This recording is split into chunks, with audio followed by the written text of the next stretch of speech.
Bonjour, je suis Michael Duvaux-Haro, votre hôte pour cette émission et c'est un plaisir de vous accueillir dans ce rendez-vous audio dédié aux nouvelles évolutions dans le domaine de la formation des professionnels de santé. Ce podcast, ou balado, est réalisé de manière bénévole au sein de la Société internationale francophone d'éducation médicale, la CIFEM, pour la revue Pédagogie médicale. Nous avons décidé de créer ce podcast pour partager des idées novatrices, des témoignages inspirants et des discussions approfondies sur les théories et pratiques en matière d'éducation médicale. Chaque épisode de Pédagogie médicale podcast explore les nouvelles frontières des formations en santé, avec comme base de discussion un article publié dans la revue Pédagogie médicale en compagnie d'un auteur de l'article sélectionné.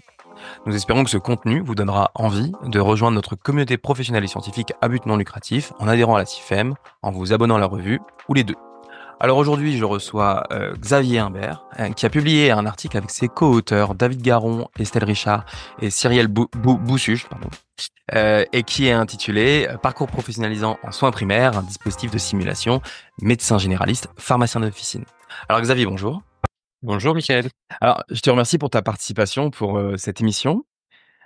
Alors, avant de rentrer dans le sujet et l'article qui est lié à cette émission, je te propose peut-être de te présenter un peu aux auditeurs qui ne te connaîtraient pas et éventuellement déclarer des conflits d'intérêts avec l'article si nécessaire. Ouais, merci Michael de cette invitation. Donc oui, je suis médecin généraliste installé dans une maison de santé à Caen et je suis professeur des universités dans la même ville au sein de l'université. Et on a effectivement, alors j'ai pas de lien ou de conflit d'intérêt particulier, en tout cas certainement pas avec cet article et ce projet. Et on a effectivement développé ce travail depuis 2019. Et Mm. c'est un peu une forme de valorisation, de consécration de pouvoir présenter nos travaux dans pédagogie médicale. Eh bien, merci beaucoup pour la rédaction de ces travaux et puis de nous faire partager ce que vous avez pu créer au niveau pédagogique et on va peut-être pouvoir commencer tout de suite à rentrer dans le sujet. Est-ce que tu peux nous présenter le dispositif pédagogique que vous avez développé à l'université? Alors oui, effectivement, il s'agit vraiment d'ingénierie pédagogique avant d'en faire un travail académique réel, puisque en 2019, on a pu aligner les planètes sur déjà un dispositif de simulation qui n'était pas forcément développé à Caen, où il existait une pharmacie expérimentale qui était finalement travaillée toute seule et qui travaillait plutôt bien d'ailleurs, hein. Ça tournait bien avec nos collègues. Et puis de notre côté, en médecine générale, on s'était posé la question d'avoir le même type de simulation sur de la consultation, en tout cas pour pouvoir aider nos internes de médecine générale à progresser plus vite dans leurs compétences métiers. Mmh. Et finalement, de fil en aiguille, on a pu mettre côte à côte, donc il y avait un vrai point géographique intéressant pour nous, les 2 structures, donc à la fois l'officine et puis le cabinet expérimental de médecine générale. Et donc très vite est arrivé finalement de se dire que, au-delà de faire de la simulation chacun de notre côté, eh bien on allait pouvoir faire de la simulation en commun, sur le même temps pédagogique, finalement en regardant au-delà de nos prérogatives respectives, et bien finalement un point d'interprofessionnalité, en recréant réellement des parcours de soins depuis la salle d'attente du médecin généraliste jusqu'à la délivrance du traitement chez le pharmacien d'officine. Mmh. Oui, c'est intéressant cette mutualisation, en tout cas, d'esprit. On sent que la simulation, ça il y a une émulsion dans un peu toutes les professions de santé et de la mettre en commun, on sent tout de suite l'intérêt, pour les cliniciens, en devenir. Vous avez abordé 4 thèmes, spécifiquement dans ce programme de simulation, donc l'hypertension artérielle, la bronchopneumopathie chronique obstructive, la lombalgie, la vaccination. Moi, je me demandais comment vous les avez choisis ces thèmes, et est-ce que tu peux nous en parler un petit peu? Oui, on a fait finalement une espèce de tour de table entre, d'un côté médecin généraliste et pharmacien avec en poulant 2 exigences, à la fois des choses qui seraient plutôt du suivi chronique ou de pathologie chronique. Je Mmh. pense à l'hypertension, à la BPCO, des événements plus aigus, typiquement la lombalgie, mais aussi en ouvrant des champs, qui déjà étaient en devenir en 2019 sur la prévention, typiquement la vaccination. Et puis, dans le même temps, en y incluant des problématiques métiers particulières. Pour le médecin généraliste, l'hypertension artérielle avec les prises de mesures, ambulatoires par exemple, ou, pour nos collègues pharmaciens d'officine, eh bien la lombalgie, c'était pas mal puisqu'ils pouvaient toucher un peu de dispositif médical avec, finalement, est-ce qu'ils pouvaient proposer des attelles ou en tout cas faire de l'orthopédie qui fait partie de leur champ de compétences par ailleurs. Et donc Mmh. c'est pour ça qu'on s'était mis d'accord sur ces 4 pathologies ou en tout cas 4 parcours de soins, qui étaient adaptés pour tout le monde. Oui, c'est intéressant aussi de raisonner pas uniquement en pathologie, mais avec différents points de vue. Et après, si je me souviens bien, c'est les étudiants aussi qui choisissaient le thème qu'ils abordaient, hein, c'est ça? Tout à fait. Tout à fait, c'est bien les étudiants qui choisissaient, mais l'idée étant aussi que, vu qu'on avait 4 séances de simulation, tous les thèmes seraient passés. Mais voilà, ils avaient quand même la main sur les temps Mmh. de passage, voilà. Mmh. Et aussi, j'ai vu dans l'article que du coup, une histoire, qui commence à être longue, en tout cas du dispositif, depuis 2019. Vous évoquez qu'à un moment donné, les séminaires avaient pu être facultatifs, puis ils étaient devenus obligatoires. Mmh. Ça m'avait assez intéressé. Alors vous l'évoquez assez rapidement, parce que c'est pas non plus le cœur de l'article, mais je me demandais un petit peu, si ça avait changé les choses, à la fois du côté ingénierie, alors peut-être du coup plus de monde présent, mais aussi, du côté des étudiants un peu, ce que ça a pu changer, de rendre obligatoires les séminaires, de simulation interpro. Finalement, on avait fait un galop d'essai en se disant que, voilà, c'était un peu travail, enfin, par l'erreur, savoir qu'effectivement le séminaire, il a pas été bon d'emblée. Il y avait des choses qu'on avait besoin de se Mmh. mettre un peu plus raccord sur est-ce qu'on filmait ou est-ce qu'on filmait pas, par exemple, les séances de simulation. Comment réaliser le débrief? Est-ce que c'était un débrief collectif avec les 2 types d'étudiants ou on faisait des débriefs séparés? C'est ce genre de choses, finalement qu'on a tenté, testé et puis on a pris les mesures en fonction de tout ça. Ça, c'est une première chose et puis la 2e chose qui était, importante pour nous, vis-à-vis de ça, c'était de pouvoir embarquer le plus d'étudiants possible, en répondant aux contraintes des 2 disciplines finalement Mmh. et c'est pour ça qu'on est allé sur, finalement des séminaires obligatoires, avec la participation de tous, comme on le fait par ailleurs dans le reste, des enseignements à l'université sur ces sujets-là. Enfin, en tout cas, pardon, dans ces disciplines-là. Et puis alors, ça avait un enjeu aussi particulier pour nous puisqu'on passe pas, une dizaine d'étudiants comme on passe, finalement 150 étudiants, dans des séances de simulation puisqu'il faut faire plusieurs séances. Il faut s'organiser de telle manière à ce que, il soit pas plus de 10 à 15 par session. Donc c'est vrai que c'est, une grosse logistique, mais le fait d'avoir fait un galop d'essai nous a permis de voir un peu quels étaient les enjeux et comment on pourrait, au mieux s'organiser pour la suite, en fait. Mais c'est vrai qu'on sent, hein, dans l'innovation pédagogique et dans les propositions qu'on peut faire, on a besoin un peu de ce processus itératif où on avance, progressivement, on a à tâtons et c'est jamais parfait du premier coup, heureusement. Et on avance aussi avec les étudiants qui nous font des retours et c'est souvent le cas et du coup, ça semble être le cas aussi, dans votre projet. Votre projet d'ailleurs que vous avez décidé d'évaluer, en tout cas, vous avez cherché à évaluer le dispositif pour continuer à le faire progresser. Est-ce que tu peux nous parler un petit peu de la manière dont vous avez commencé à évaluer votre, dispositif pédagogique, en tout cas la démarche, que vous avez menée? Alors la démarche d'évaluation des enseignements, par les étudiants, c'est une démarche qui est déjà assez ancienne, en fait, au sein de notre université. C'est des choses qu'on Mmh. fait déjà dans d'autres enseignements, pas forcément sur des cours magistraux qui sont finalement pas tellement l'enseignement en devenir, mais plus sur des choses plus interactives, dans des séminaires, des petits groupes et cetera. Sur des groupes d'échange de pratiques, par exemple, aussi, c'est des choses qu'on fait déjà avec nos étudiants. Donc on a pu calquer, finalement ces expériences-là, dans ce cadre-là. Et surtout, il a fallu trouver un bien commun entre nos collègues pharmaciens et nous, médecins généralistes, finalement, dans tout ça. Et ça s'est trouvé finalement assez facilement, puisque, en fait, c'est des compétences génériques de communication, d'éthique, et cetera, de liens effectivement interprofessionnels. Donc, ça n'a pas été très compliqué à mettre en place cette évaluation finalement. Et puis, dans le même temps, Cyrielle Boussuche, qui est la première auteure de ce travail, puisqu'en fait, le support de ce travail, c'est son master 2 en sciences de l'éducation, enfin, en sciences de l'éducation et puis en sciences de gestion, puisqu'elle avait fait un peu les 2 dans le même temps et c'était, très aidant pour nous de pouvoir, avoir ces doubles visions, en fait, dans la manière, d'évaluer les choses. Dans l'évaluation que vous proposez, vous vous intéressez à des compétences, un peu plus transversales, du coup, et vous avez questionné aussi un petit peu et un peu sur la discussion, on avance un petit peu là-dessus, on reviendra peut-être un tout petit peu après sur les résultats, mais sur, ça me permet de l'évoquer, sur l'identité professionnelle et les représentations, qu'on peut se faire, des autres, dans le parcours de soins. Et en fait, vous l'évoquez, hein, dans votre discussion, vous parlez, de différents modèles, le modèle de coopération, de substitution. Et que, beh, ce type de dispositif peut permettre de travailler ça, à l'instar de cours magistraux où c'est peut-être un peu plus compliqué d'aborder ces sujets-là, de manière active. Est-ce que, tu peux nous en parler un petit peu plus de cet effet sur les représentations que ce type de dispositif peut avoir sur les étudiants et leur représentation des autres étudiants et des autres professionnels? Oui, effectivement, et je l'ai évoqué un peu tout à l'heure en passant sur le fameux débriefing. Finalement, est-ce qu'il y a un débriefing du groupe collectif avec les Mmh. deux disciplines ou des débriefings individuels? Et finalement, on a pris ce parti de faire du débriefing de groupe. Tout le monde est là.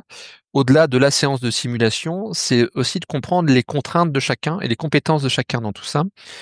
Typiquement, sur la prescription des médecins généralistes, l'attendu du pharmacien est un peu particulier parfois, particulier au sens où, si par exemple on met un nom de marque sur un dispositif médical, ben, le pharmacien va pas pouvoir substituer, par exemple.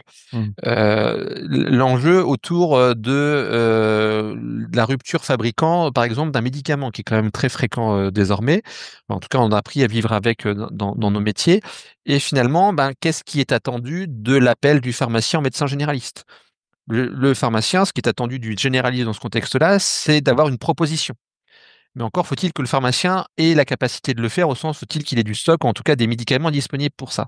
Et donc c'était dans cette question-là, on est vraiment dans une coopération en fait, hein, qui peut être excessivement intéressante. Et puis il y avait d'autres points où on était plus sur des modèles de substitution. Je pense notamment à la vaccination, par exemple. Où Mmh. aujourd'hui, finalement, on avait un peu devancé le cadre qui a beaucoup bougé après la période Covid. Et donc c'est là où finalement, en fonction des cas, des choses qu'on va pouvoir regarder dans les scénarios, eh bien, on va avoir finalement des modèles qui vont pas être tout à fait les mêmes. Par rapport à ces différents modèles, on voit que le fait de faire travailler et d'ailleurs les objectifs pédagogiques en fait qui sous-tendent cette simulation, ça se sent aussi qu'il y a une histoire d'identité professionnelle, de savoir-être et le but c'est pas de connaître la physiopathe de la BPCO ou de revoir les cours. Il y a vraiment un objectif pédagogique, interpro, très, très fort.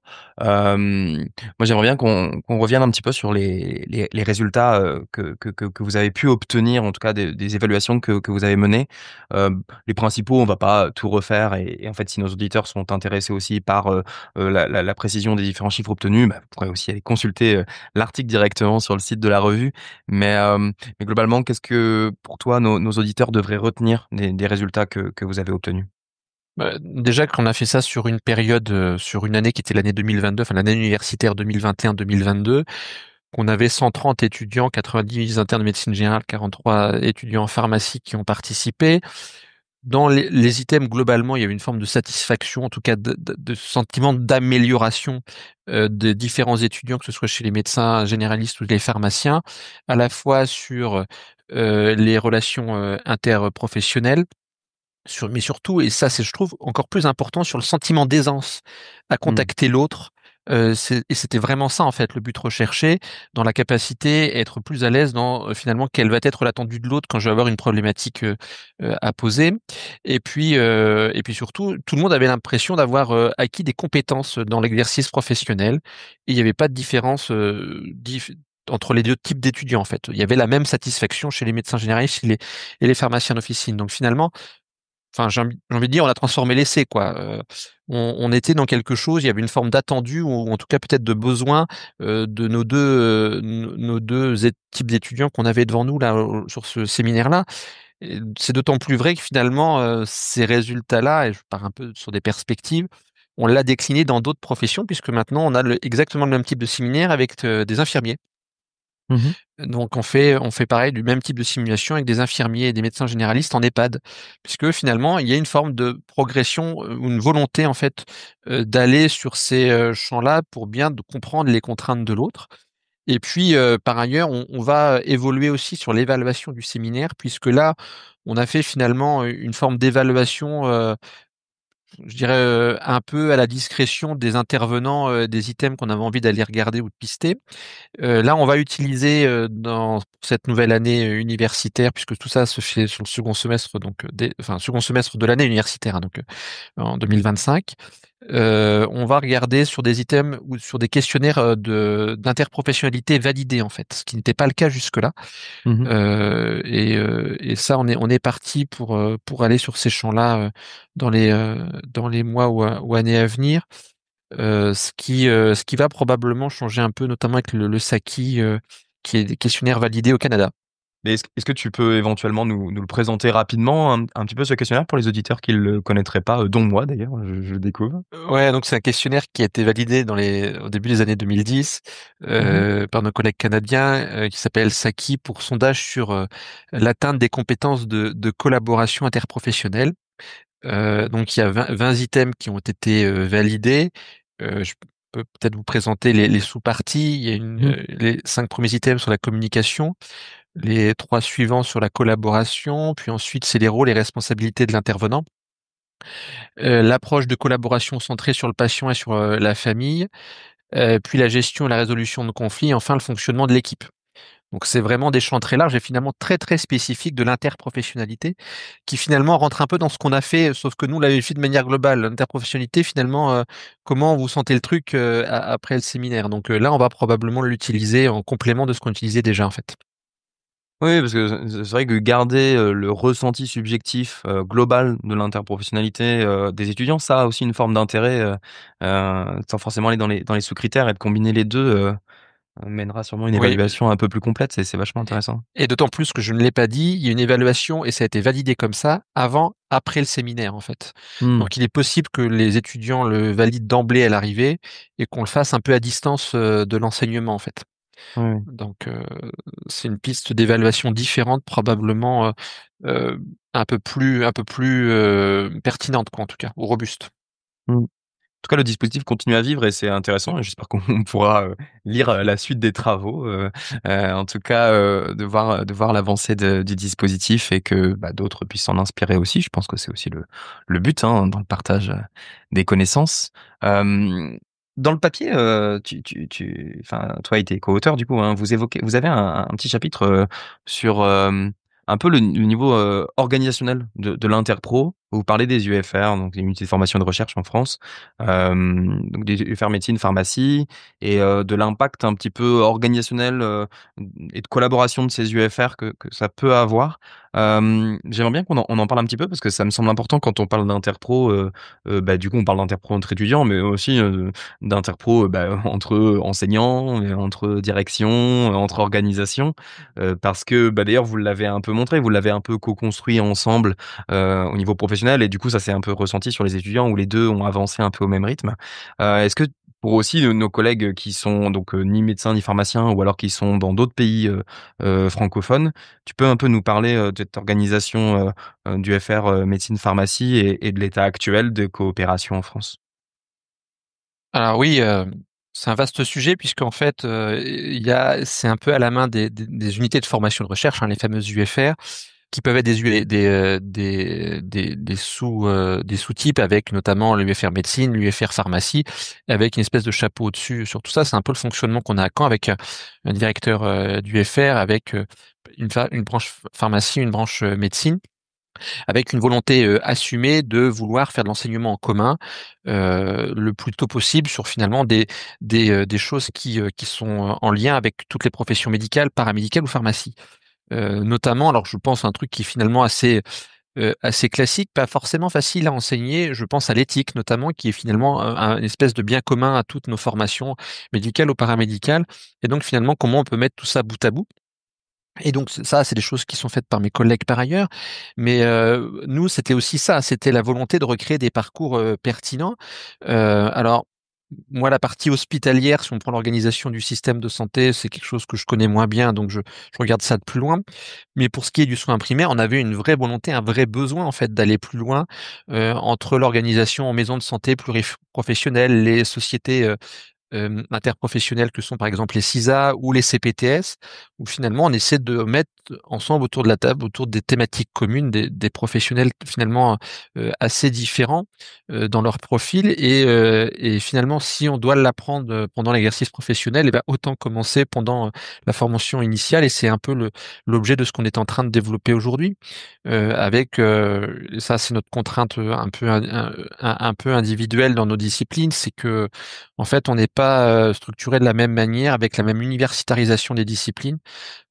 Ça peut être une contrainte pour nous, mais on arrive à la dépasser finalement. Et l'idée, c'est bien d'en faire un défi commun, en fait, de pouvoir évoluer, et de ne louper personne dans tout ça. Alors, pour nos collègues un petit peu d'autres pays, les communautés professionnelles territoriales de santé, donc les CPTS, qui ont été évoquées, qui rassemblent des professionnels de santé principalement libéraux avec les autres acteurs du parcours de santé pour le coordonner sur l'exercice en indépendant. et les CISA aussi, les sociétés interprofessionnelles pardon, de soins ambulatoires, une structure un peu économique des professionnels de santé libéraux indépendants. Euh, alors on arrive un petit peu sur la fin de nos échanges tranquillement. En tout cas, on a fait un peu le tour du papier, sauf si tu voulais nous aborder autre chose en lien avec le papier. Mais je pense qu'on a fait déjà un bon tour. Mais si tu vois autre chose à aborder, c'est aussi Je l'ai possible. dit en passant tout à l'heure avec les infirmiers, puisqu'en fait ça marche bien avec les pharmaciens, on va le faire avec les infirmiers. Enfin, on va essayer de le faire avec tout un tas de corps professionnels, finalement, qui gravitent autour du médecin traitant, hein. Alors, je ne dis pas que Hmm. le médecin traitant, alors aujourd'hui dans le système de santé, il est plutôt vu comme le pivot, mais n'empêche qu'il y a d'autres professionnels qui gravitent autour et qui sont clairement en autonomie. Il n'y a pas de sujet là-dessus. Il y a les IPA demain qu'on va réussir à inclure, j'espère, dans le dispositif. Peut-être citer en passant, puisque j'ai parlé de l'UFR Santé, mais peut-être qu'il faut que je parle du groupe de recherche en sciences de l'éducation et de la formation qu'on a en Normandie, qui finalement regroupe des vrais parcours académiques de nos collègues en sciences de l'éducation et de la formation, mais aussi des profils un peu comme moi je peux avoir hein, en tant que médecin généraliste, des kinés, des pharmaciens, où finalement on a vraiment une thématique santé autour de l'éducation et de la formation. C'est là où c'est un point fort et c'est intéressant.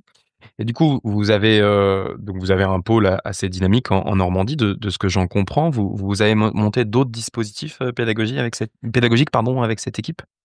Oui, effectivement, il existe d'autres dispositifs, notamment avec la Mutualité sociale agricole, la MSA Côte-Normande, qui a développé le séminaire Éductour, qui regroupe 2 fois par an des étudiants en santé.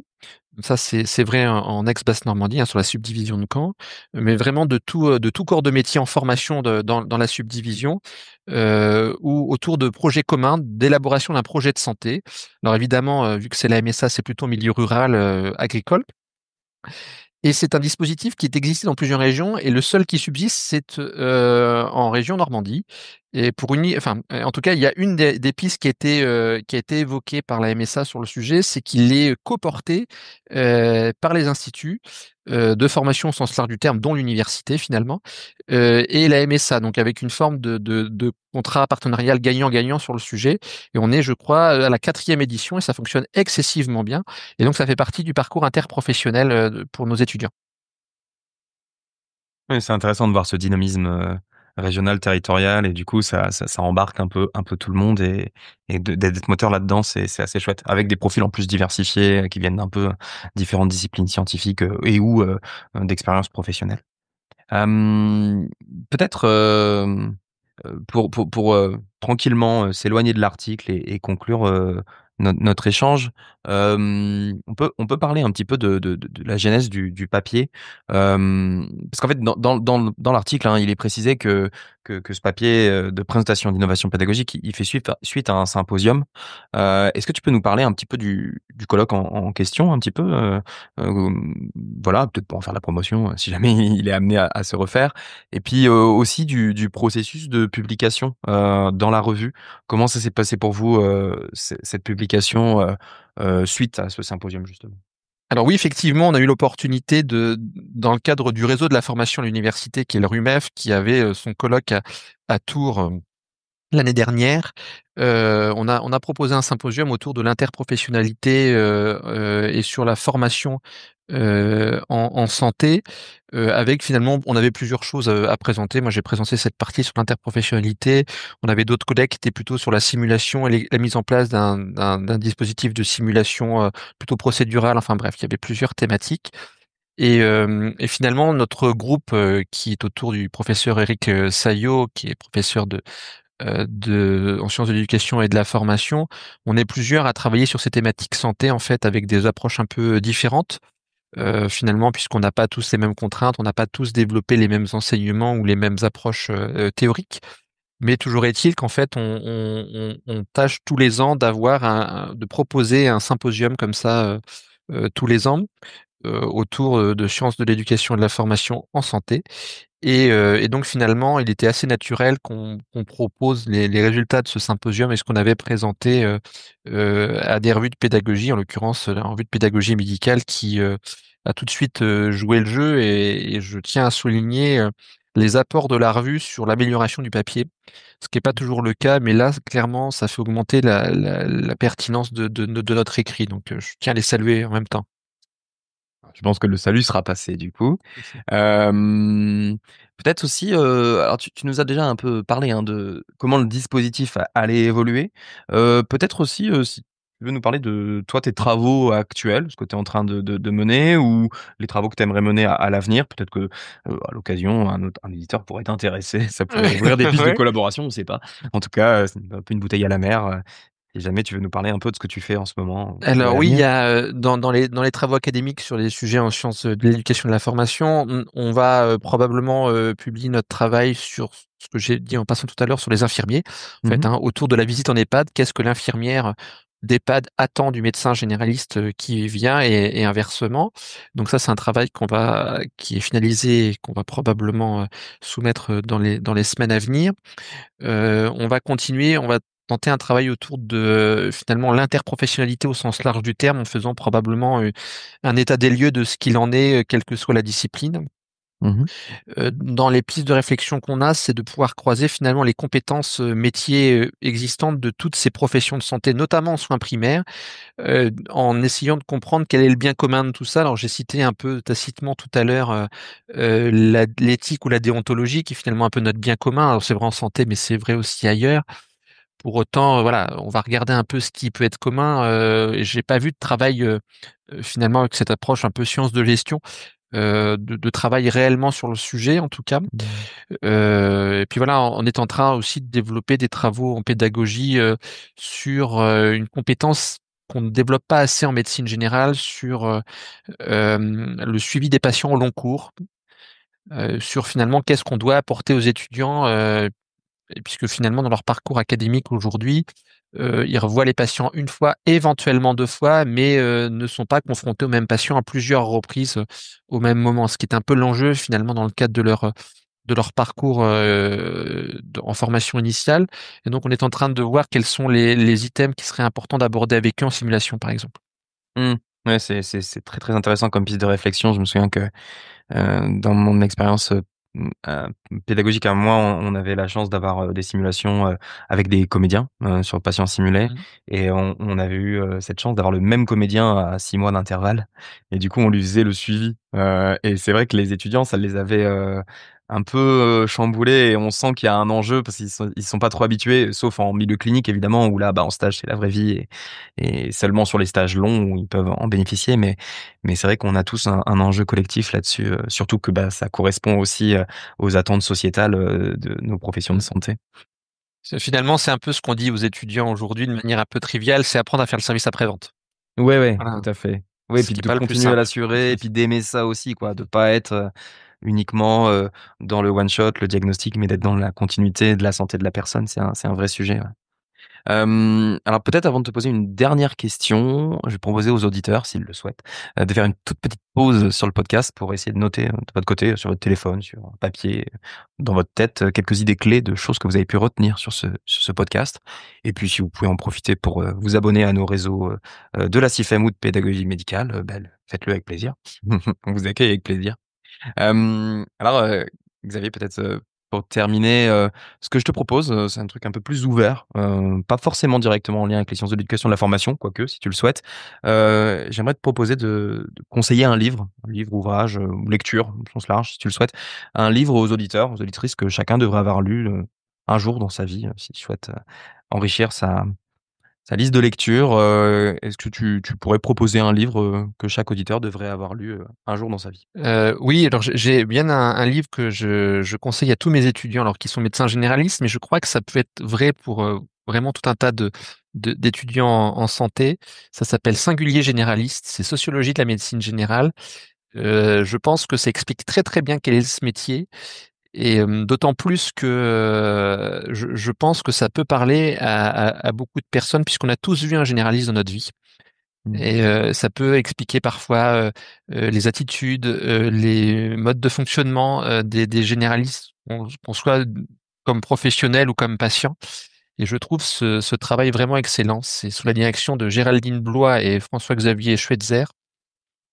C'est aux presses de l'EHESP et je trouve ce travail vraiment excellent. Eh bien, merci pour cette recommandation et puis pour l'entièreté de cette émission très intéressante. Et puis merci aux auditeurs de nous avoir écoutés jusque-là. Et puis, à une prochaine fois. Merci beaucoup. Merci.